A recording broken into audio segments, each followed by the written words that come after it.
अस्सलामु अलैकुम वरहमतुल्लाहि वबरकातुहू। अल्हम्दुलिल्लाहि कफ़ा वस्सलामुन अला इबादिहिल लज़ीना इस्तफ़ा अम्मा बाद। मोहतरम नाज़रीन इकराम, आसान दर्स कुरान के अंदर 29वें पारे का 15वां रुकू है, जिसके अंदर सूरह मुद्दस्सिर सूरह नंबर 74 की शुरू की 31 आयतें हैं। औज़ुबिल्लाहि मिनश शैतानिर रजीम, बिस्मिल्लाहिर्रहमानिर रहीम। या अय्युहल मुद्दस्सिर, ऐ चादर ओढ़ने वाले मोहम्मद सल्लल्लाहु अलैहि वसल्लम, ऐ काली कमले वाले मोहम्मद सल्लल्लाहु अलैहि वसल्लम, कुम फ़अंज़िर, उठिए और डराइए, व रब्बका फ़कब्बिर, और अपने रब की बड़ाई बयान कीजिए, व सियाबका फ़ताहिर, और अपने कपड़े साफ़ सुथरा रखिए, वर्रुज्ज़ फ़हजुर, और गंदगी से दूर रहिए, बुतों की पूजा से अलग रहिए, बुतों से अलग हो जाइए, वला तमनुन तस्तक्सिर, और ज़्यादा हासिल करने की नीयत से एहसान न कीजिए, वले रब्बिका फ़स्बिर, और अपने रब के लिए सब्र कीजिए, फ़इज़ा नुक़िर फ़िन्नाक़ूर, जब सूर फूंका जाएगा, फ़ज़ालिका यौमइज़िन यौमुन असीर, तो वो दिन बड़ा मुश्किल दिन होगा, अलल काफ़िरीन गैर यसीर, काफिरों के लिए वो आसान दिन नहीं होगा। ज़रनी वमन खलक़्तु वहीदा, ऐ नबी सल्लल्लाहु अलैहि वसल्लम, मुझे और उस आदमी को छोड़ दीजिए, उस आदमी का मामला मुझ पर छोड़ दीजिए जिसे मैंने अकेला पैदा किया है। वजअल्तु लहु मालन ममदूदा, और मैंने उसे बहुत सारा माल दिया है जो दूर दूर तक फैला हुआ है। वबनीना शहूदा, और हर वक्त मौजूद रहने वाले बेटे दिए। वमहदतु लहु तमहीदा, और उसके लिए हर काम के रास्ते हमवार यानी आसान कर दिए। सुम्मा यतमाउ अन अज़ीद, फिर वो और ज़्यादा की लालच चक्कर में है। कल्ला इन्नहु कान लिआयातिना अनीदा, ऐसा हरगिज़ नहीं होगा, वो तो हमारी आयतों निशानियों का दुश्मन है। सउरहिक़ुहु सऊदा, जल्द ही उसे मुश्किल और कठिन चढ़ाई पर चढ़ाऊँगा। इन्नहु फ़क्कर वक़द्दर, बेशक उसने सोचा और एक बात बनाने की कोशिश की। फ़क़ुतिला कैफ़ क़द्दर, वो हलाक हो जाए उसने कैसी बात बनाई। सुम्मा क़ुतिला कैफ़ क़द्दर, फिर वो हलाक हो जाए उसने कैसी बात बनाई। सुम्मा नज़र, फिर उसने अपने साथियों की तरफ देखा। सुम्मा अबसा व बसर, फिर त्योड़ी चढ़ाई और मुँह बिसोरा, छोटा सा मुँह बना लिया। सुम्मा अदबरा वस्तकबर, फिर पीछे मुड़ा और तकब्बुर और घमंड किया। फ़क़ाल इन हाज़ा इल्ला सिहरुन यूसर, फिर कहने लगा यह कुरान तो एक जादू है जो पहले से चला आ रहा है। कुरान एक रिवायती जादू है। इन हाज़ा इल्ला क़ौलुल बशर, कुछ नहीं, ये तो बस इंसान का कौल है, यानी इंसान की बात है। सउस्ली है सक़र, जल्द ही मैं उसको सक़र जहन्नम में डाल दूंगा। वमा अदराका मा सक़र, और आप सल्लल्लाहु अलैहि वसल्लम को क्या मालूम सक़र जहन्नम क्या है। ला तुब्क़ी वला तज़र, वो सक़र जहन्नम न किसी को बाकी रखेगी और न किसी को छोड़ेगी। लव्वाहतुल लिल बशर, चमड़ा खाल को झुलसा देने वाली है, जला देने वाली है। अलैहा तिस्अत अशर, उस जहन्नम पर 19 फरिश्ते मुक़र्रर हैं।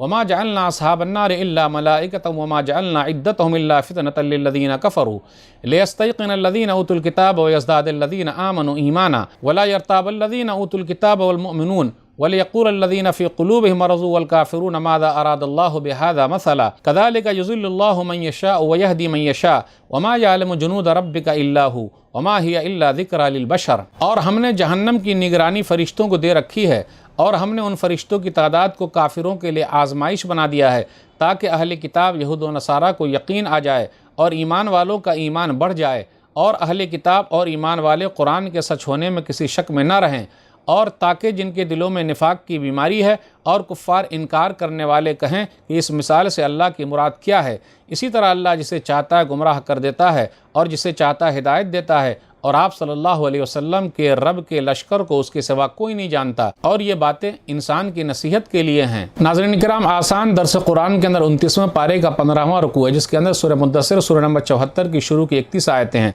सूरह मुद्दस्सिर 74, तरतीब नंबर 4। अल मुद्दस्सिर, काली कमली वाले नबी सल्लल्लाहु अलैहि वसल्लम, इनका जिक्र आयत नंबर 1 में है। गारे हिरा में पहली वही सूरह अलग की 5 आयतों के बाद सूरह मुद्दस्सिर की शुरू की 5 आयतें उतरी हैं। मुद्दस्सिर, इसके अंदर 56 आयतें हैं और 2 रुकू हैं। ये मक्की सूरह है। हिजरत से पहले मक्का और उसके आसपास उतरने वाली सूरत मक्की है। सही बुखारी किताब तफसीर हदीस नंबर 4926। जाबिर बिन अब्दुल्लाह रज़ियल्लाहु ताला अन्हु का बयान है कि नबी सल्लल्लाहु अलैहि वसल्लम दरमियान में वही के सिलसिले के रुक जाने के बारे में बयान फरमा रहे थे कि चल रहा था, मैंने आसमान की तरफ आवाज़ सुनी, अपनी नज़र आसमान की तरफ उठाकर देखा तो वही फ़रिश्ता यानी जिब्रील अलैहिस्सलातु वस्सलाम नज़र आए जो मेरे पास गारे हिरा में आए थे, और वो कुर्सी पर आसमान और ज़मीन के दरमियान बैठे हुए थे।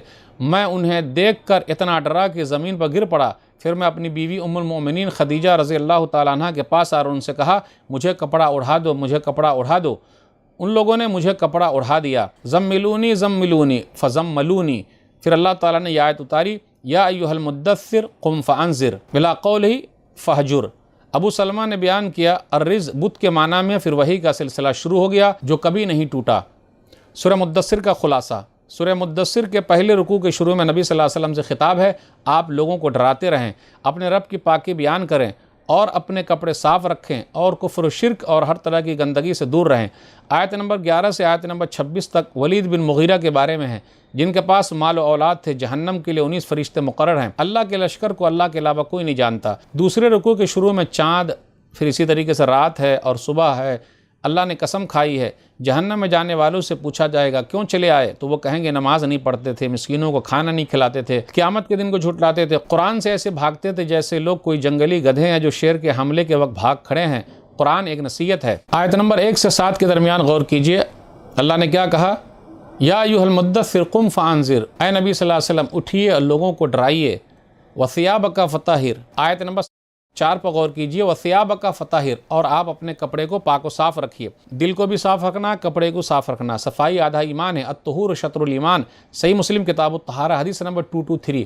لیکن دیکھ لیجئے گندگی بہت زیادہ ہے، مسلم محلے گندگی کیوں؟ ایسا نہیں ہونا چاہیے، صفائی آدھا ایمان ہے۔ ناپاکی کو چھوڑ دیجئے، والرجز فہجر، بتوں کی پوجا سے دور رہیے، دل کی ناپاکی سے دور رہیے، ولا تمنن تستکثر، اور احسان کر کے زیادہ لینے کی خواہش نہ کیجیے، ولربک فاصبر، آیت نمبر 7 میں ہے، رب کے راستے میں صبر کیجیے، وہ جو قیامت کا دن کافروں پر بڑا سخت ہوگا، علی الکافرین غیر یسیر، آسان نہیں ہے۔ آیت نمبر 11 سے 26 کے درمیان ولید بن مغیرہ کے بارے میں ہے، اللہ نے کہا ذرنی ومن خلقت وحیدا، مجھے چھوڑ دیجئے اور اس کو جس کو میں نے اکیلے پیدا کیا ہے، وجعلت لہ مالا ممدودا وبنین شہودا، اولاد اس کے پاس ہے، مال اس کے پاس ہے، بعض کہتے ہیں 7 بیٹے تھے، کچھ لوگوں نے کہا 12 تھے، کچھ لوگوں نے کہا 13 تھے، 3 مسلمان ہوئے، اس میں سے خالد بن ولید، ہشام بن ولید اور ولید بن ولید۔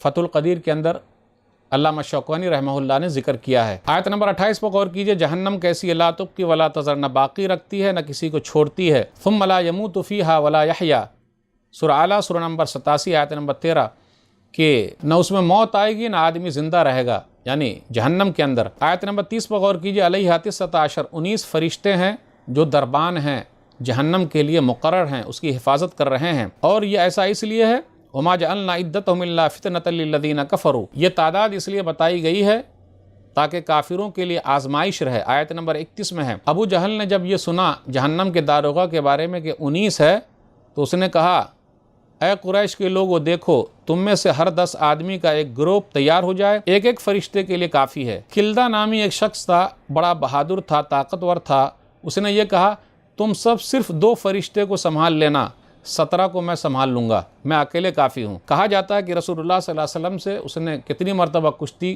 کھیلی لیکن ہمیشہ ہار گیا، مگر وہ ایمان نہیں لایا۔ یہ بھی کہا جاتا ہے رکانہ بن عبد یزید، جس نے نبی صلی اللہ علیہ وسلم سے کشتی لڑی اور ہار جانے کے بعد وہ مسلمان ہو گئے، حافظ ابن کثیر رحمہ اللہ نے ذکر کیا ہے، وما یعلم جنود ربک الا ھو، اور آپ کے رب کے لشکر کو آپ کے رب کے علاوہ کوئی نہیں جانتا۔ یہ 19 فرشتے کا ذکر ہے، لیکن فرشتے تو بہت زیادہ ہیں، 70,000 فرشتے بیت معمور میں، جو فرشتوں کا خانہ کعبہ ہے، ایک مرتبہ داخل ہو جاتے تو قیامت تک ان کی باری نہیں آئے گی۔ صحیح مسلم کتاب الایمان حدیث نمبر 162، وَإِذَا هُوَ يَدْخُلُ كُلَّ يَوْمٍ 70,000 ملک لا يعودون الیہ، ہر دن 70,000 فرشتے داخل ہوتے اور قیامت تک ان کی باری نہیں آئے گی۔ تو کتنے لشکر ہیں اللہ کے، فرشتے کتنے ہیں، وہ اللہ کے علاوہ کوئی نہیں جانتا۔ ناظرین کرام، آج کے درس سے بس اتنا ہی۔ اللہ سے دعا ہے کہ اللہ تعالی ہم لوگ قرآن کریم کو پڑھنے، پڑھانے، سمجھنے، سمجھانے، عمل کرنے اور لوگوں تک پہنچانے کی توفیق دے، آمین۔ والسلام علیکم ورحمۃ اللہ وبرکاتہ۔